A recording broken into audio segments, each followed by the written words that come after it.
Hey, welcome back to Next Third, Best Third. I'm David Fenwick, your founder and host. And what we're going to talk about today is we're going to talk and answer the question, how do you live your most courageous and impactful story?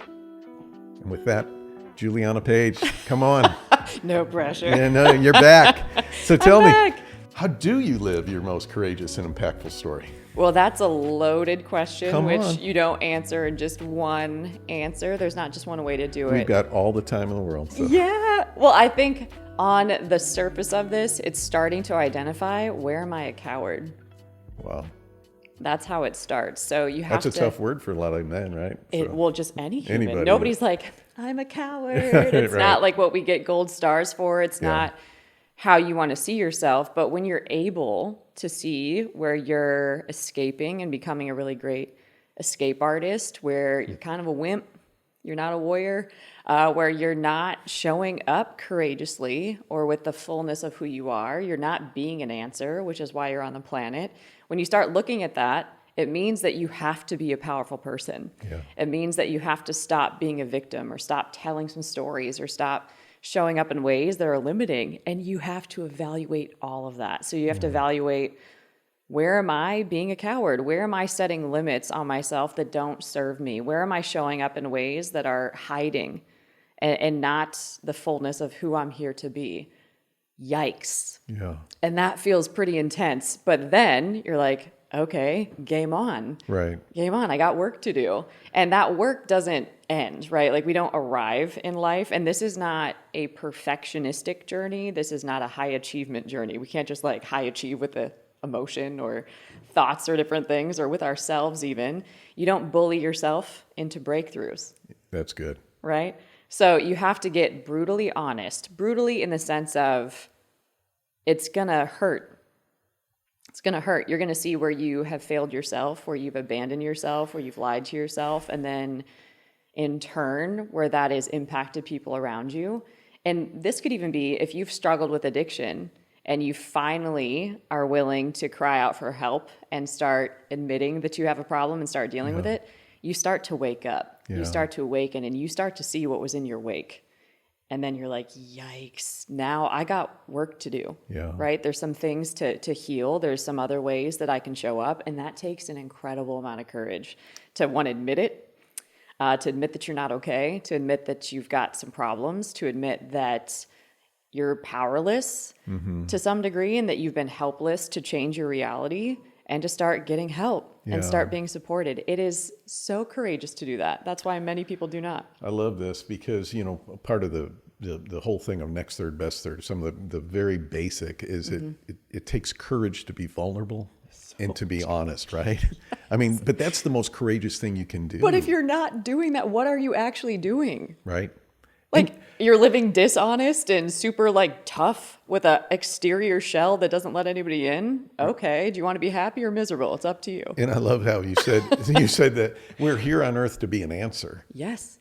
You're not here on earth to be a victim. You're not here on earth to just be by yourself and isolated. You're not here on earth just to be going through the motions. Yeah. You're here on earth with a purpose and to be an answer. Yeah. And you're not a burden and you're not a problem to be solved. Like, you are an answer. And if you just, even as an identity, if you start believing I am an answer, you show up different. Yes, if you ma'am. think I'm a victim or I'm a problem or I'm a burden, you also show up some kind of way. And which one is going to help you change your life? Yeah. I don't know, but personally, being a victim and a coward has not served me very well. No. It's helped me master self-sabotage, but that's not what I want to get great I at. don't even want to talk about self-sabotage over there, but it's Yeah. true. I think everybody who's listening can identify with that sometime in your life you've been a victim. Yeah. Oh, yeah. Sometime in your life you've self-loathed, right? You've been down on yourself and believed these lies and lost your way. Right. And that wasn't your fault, right? A lot of us have experienced some of the worst things ever. Unfortunately, now humans carry so much pain that you would have no idea that they carry. And their stories are so deep, so complex, so painful, so traumatizing, right? We're not unscathed in that way. And I think when you go through something where you literally are victimized, right? That is a moment in your life, but it can become your identity, and that Right. can become your lifestyle. And you learn, and you've been trained to shy away from things or run from things or self-protect, or to control, to try to make sure that that never happens again. Yeah. But that is not a healthy way to live. And it's going to prevent you from feeling and experiencing and being all that you're called to be. Right. It will keep a big, almost prison around you that is invisible. Right. And it's going to make it so challenging to show up in life. And it doesn't have to be that hard. It almost creates unnecessary suffering. There's real suffering, but then there's also the unnecessary kind. Right. Right. Wow.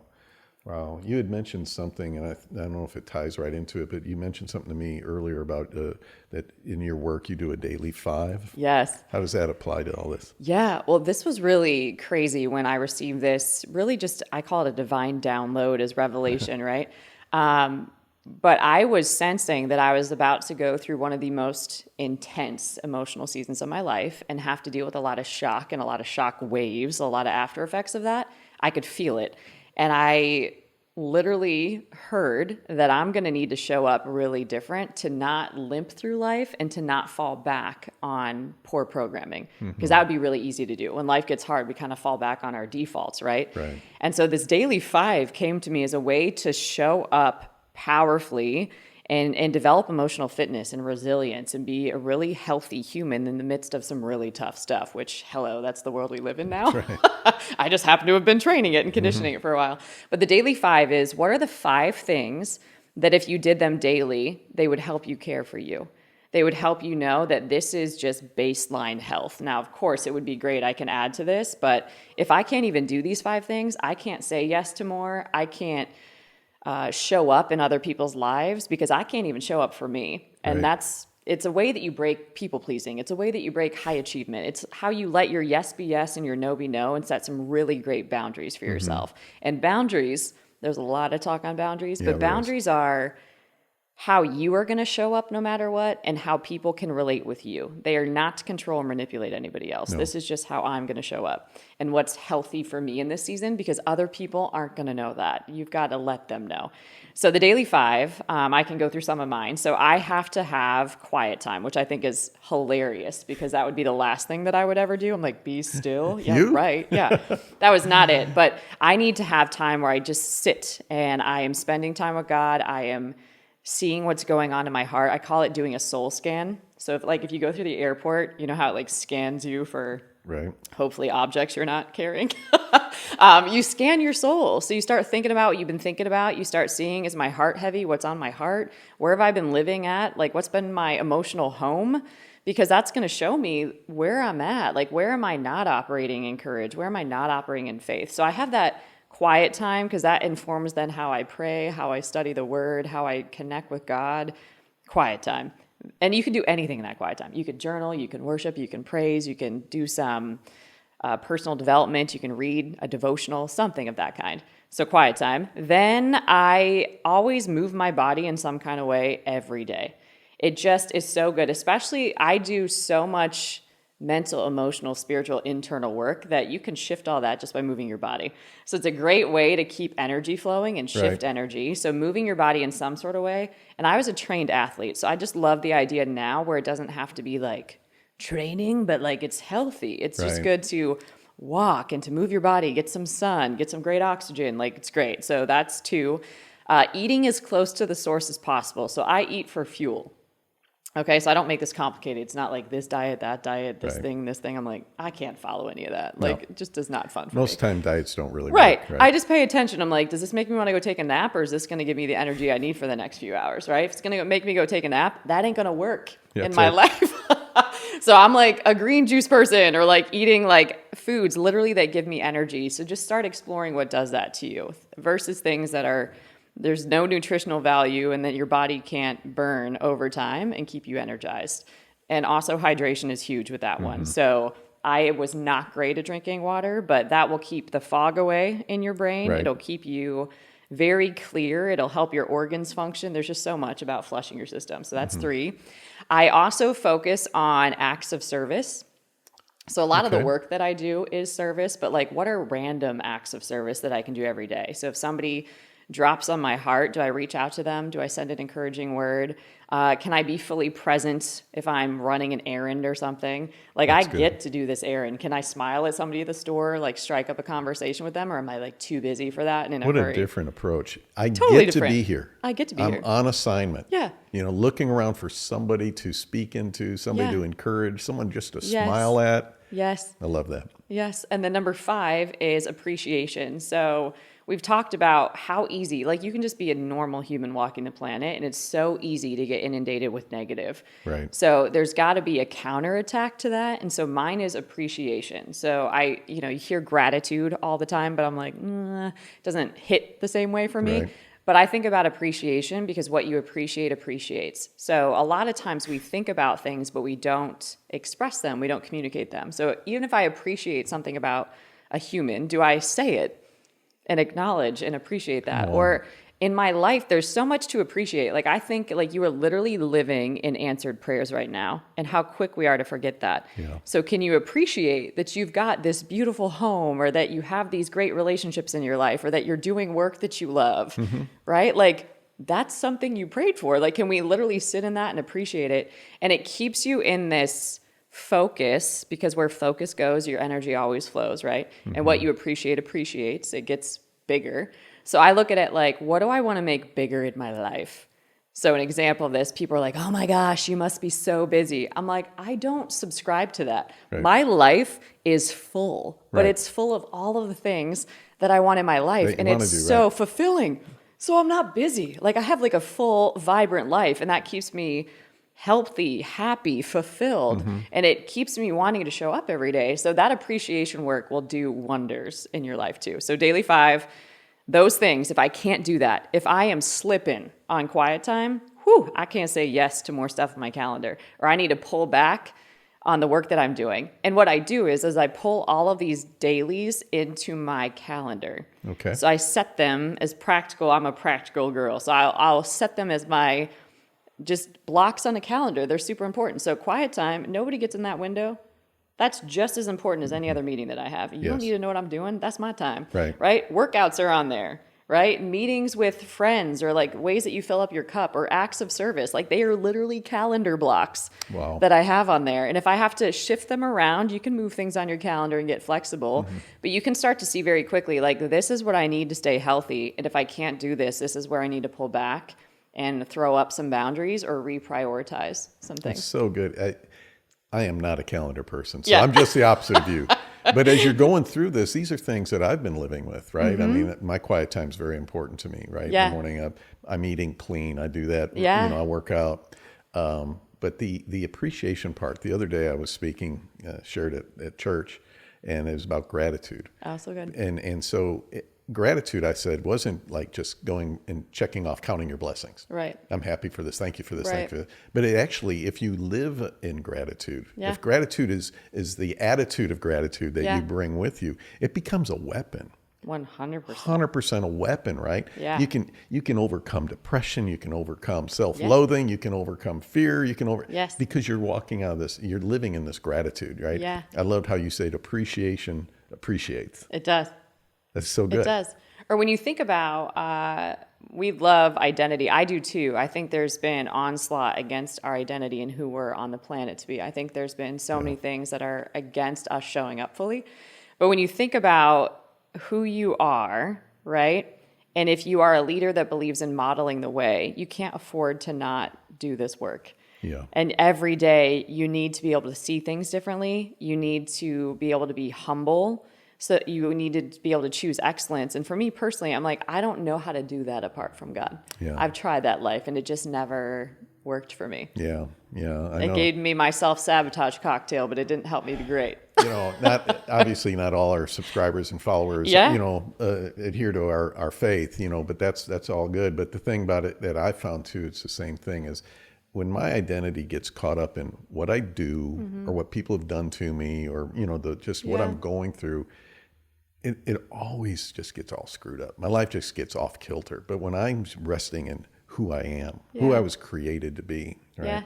That's who I really am. That's my identity. Yeah. And if I can stay there, all these things, the shame, the guilt, the disappointment, the fear, that comes, and I realize those aren't me.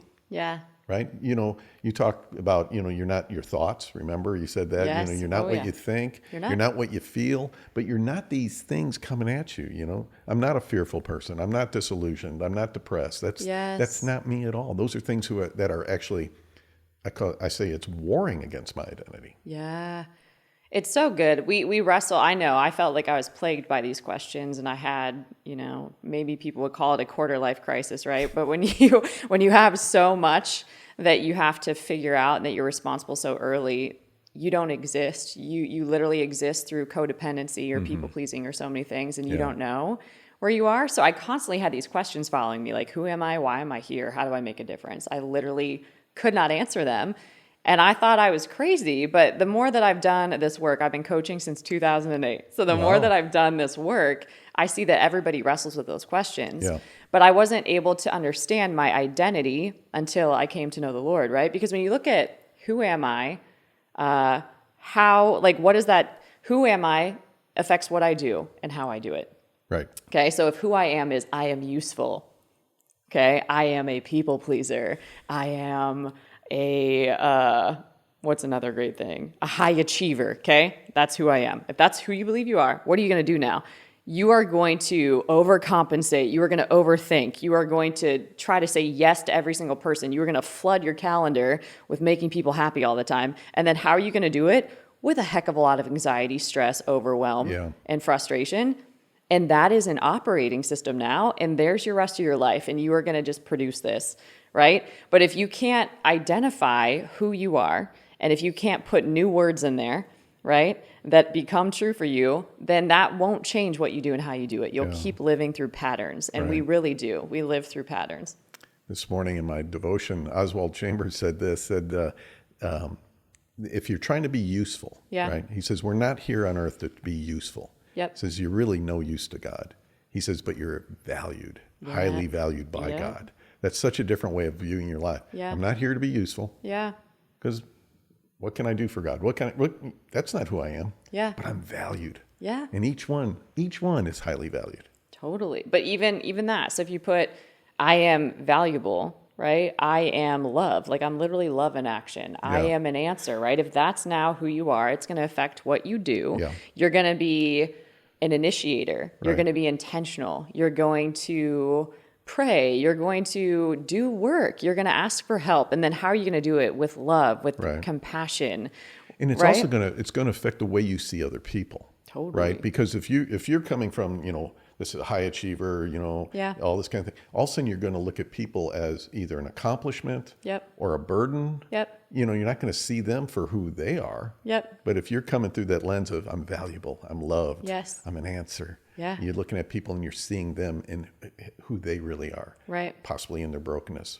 Yeah. But you're always going to see their value. Yeah. But that's work, right? Like we're trained to do, we're not trained to be. Mm-hmm. And when you are working on identity, you have to believe it. Yeah. So that's when people just try to do affirmations, like, all day in front of the mirror. It does nothing for you, actually, if you don't believe it. Like it's actually got to get into your heart and you've got to own that. And so that's such a renewing work that's happening inside of you, because when you believe you're valuable, you protect yourself in a different way. You don't self-protect, but you carry yourself differently. You don't tolerate the same kind of things. You don't show up the same kind of way. You care for yourself differently when you believe you're valuable. When That's you true. don't, you don't care for yourself, and you tolerate all sorts of things that you don't deserve. And so if you don't believe it, you really get in big trouble. So this is far deeper than just like, I'm an answer. You can't just like sling that and believe it immediately. There's definitely a learning curve there. That's so good though. So we teach, for example, I really think this has to do with this, but our version of success is usually warped.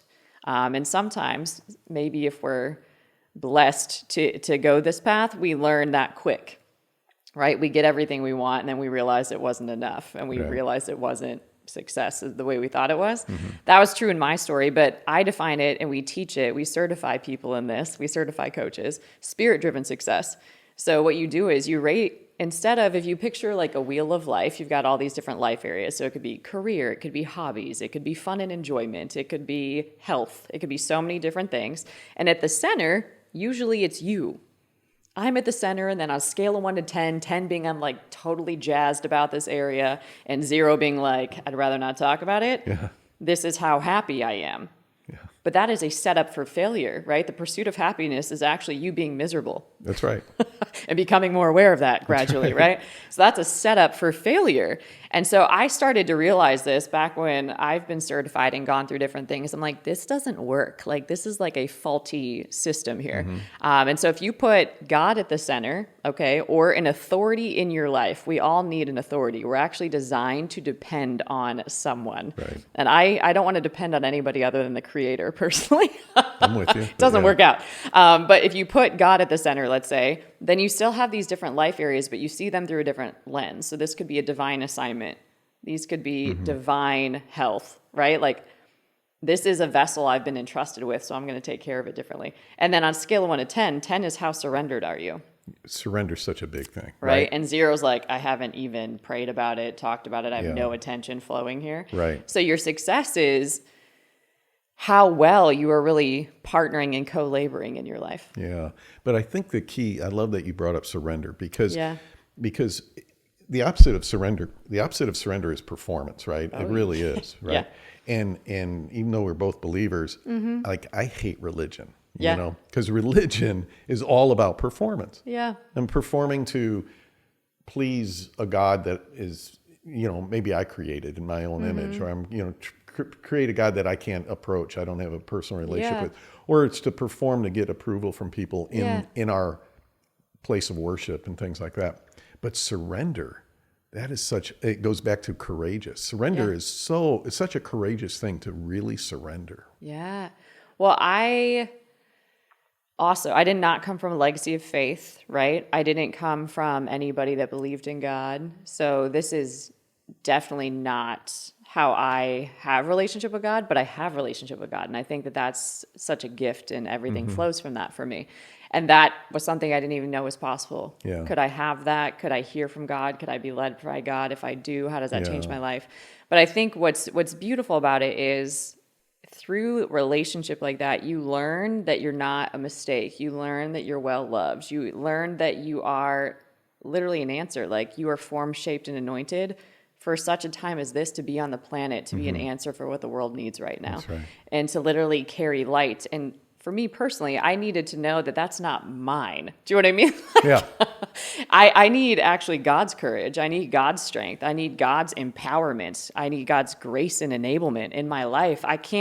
I know who I am as a human. Right. I know where I fall short. I know where I get tired. Yeah. I know where I get overwhelmed. In your own, you can't muster it up. There's just no way. Yeah. No. And then I don't have faith in that. Right. Right? Because it's like, you don't want to have too much confidence in self, right? And you don't want to be self-reliant. That's actually not a great thing. But to me, it was everything for majority of my life, and it made me miserable, actually. It made me a high achiever in so many things, and that didn't set me up for what I'm here for. So living a purpose-driven life is very, very different. And when you are fueled by grace, when you're fueled by something that is above your thoughts, that's above your emotions, that's above the circumstances that you're experiencing, that gives you hope. Yeah. And that gives you vision. That gives you supernatural to your natural. So, for example, if the natural runs out, the supernatural can kick in. Right. That's great. You're not down to nothing. God's up to something. And that's helpful when life is really terrible. Yeah. It's interesting. In a lot of my work, work with men who they find themselves in this place where they're being driven, right? Yeah. They're being driven either by their own desires, Yeah. they're being driven by their responsibilities, they're being driven. And I tell them all the time, I said, there's such a difference when you go from being driven to being led. Oh, yeah. And this is what you're talking about with God, Yeah. you know, as that's my life, is I feel like I'm being led, and there's such a peace there, right? Yeah. Being driven is a slave mentality, right? Yeah. I mean, driving the animal, right? Driving. Well, it's fear. It's right? fear-based. And it's also a slave driver. Yeah. It's really hard. It's a hard way to live, and it's a miserable way to live. And until you can recognize that there could be another option, there could be Yeah. another way, that is your way. Yeah. And so for most people, it takes, a big break to awaken that there's another way. It doesn't have to take that, but Right. it can.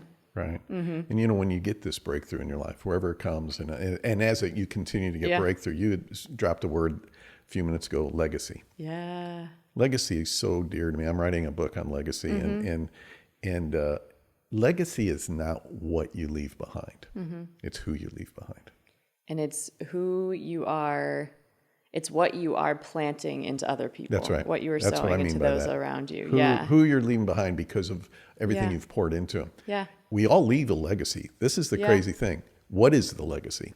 What Yeah. are you planting into people? Are you planting into your sphere of influence? Are you planting in fear, shame, guilt, avoidance, complacency? Yeah. Or are you planting in love and hope and Yeah. purpose and Yeah. faith? Yeah.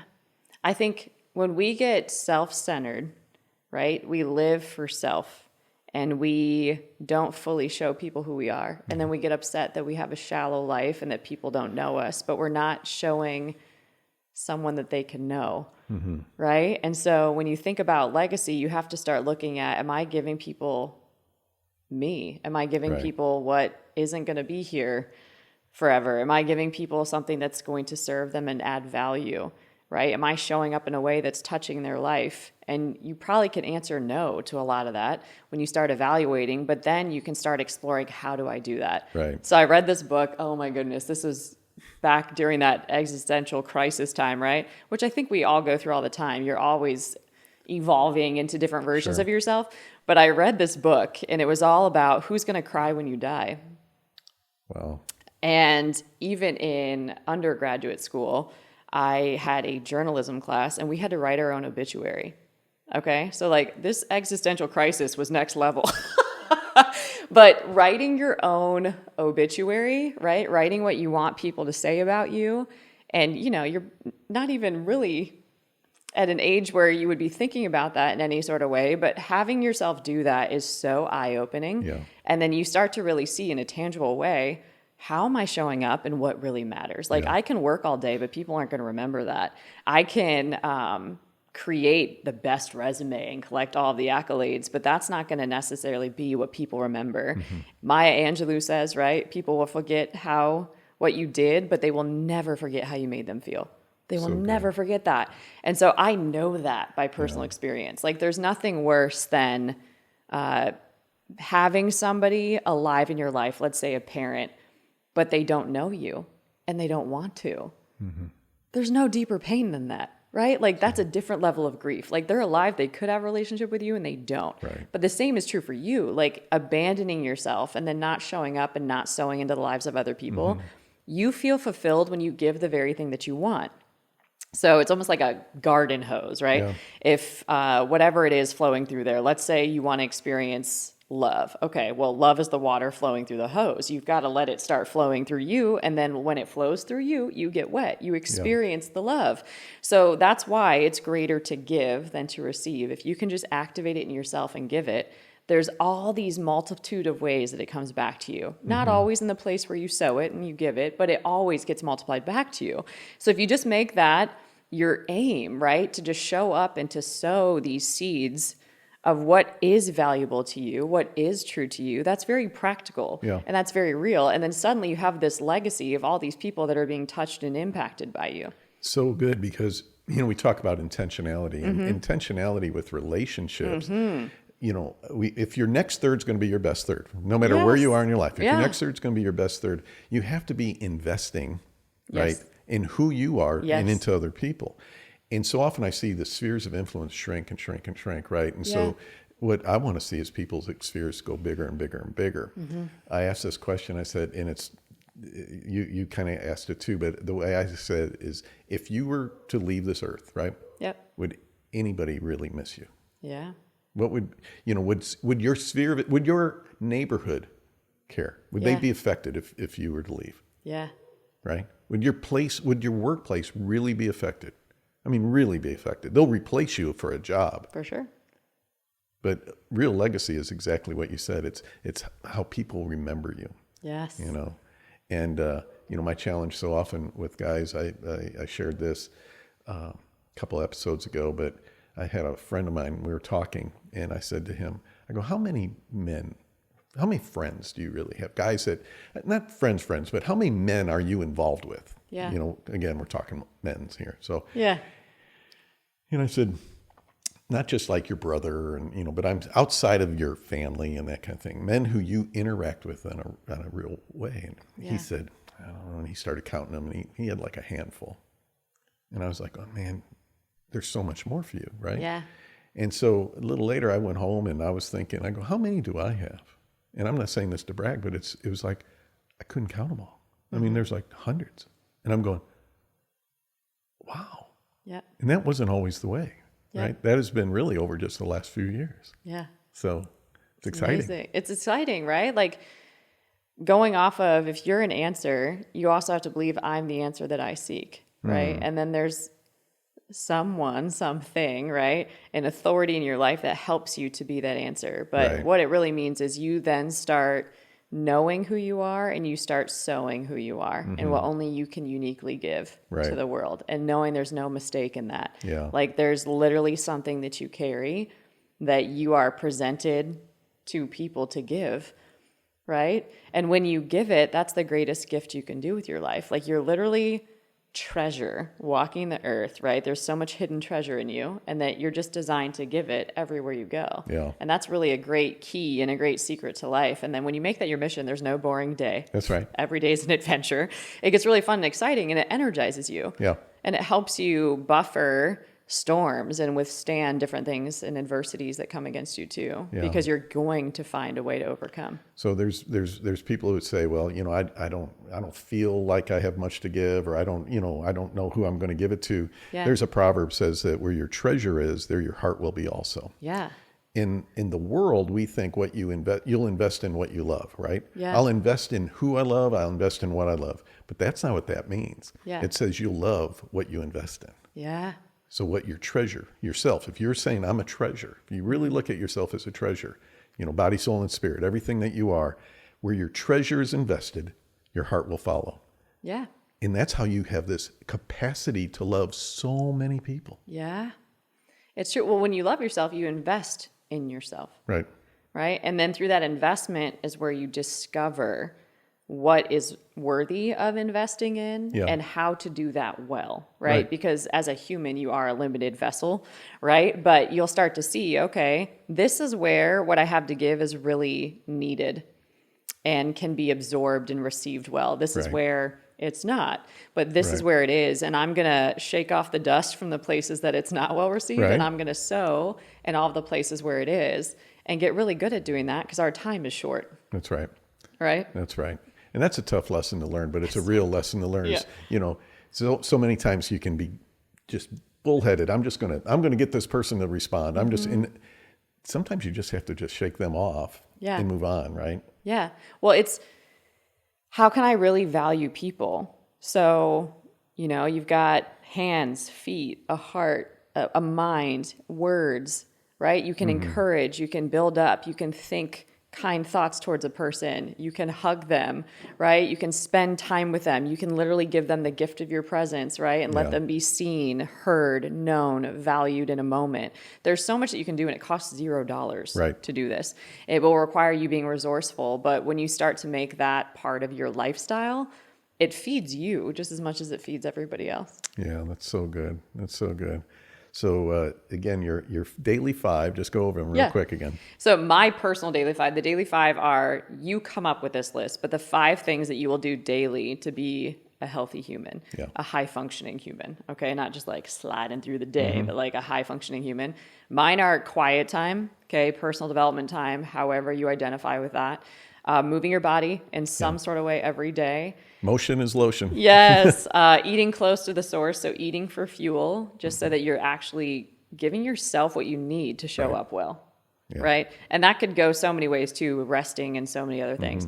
Acts of service. So I'm intentionally thinking outside of my box, right? When you get busy about God's business, He has a way to take care of yours. So I think of, how can I just get out of my own life and be of service today?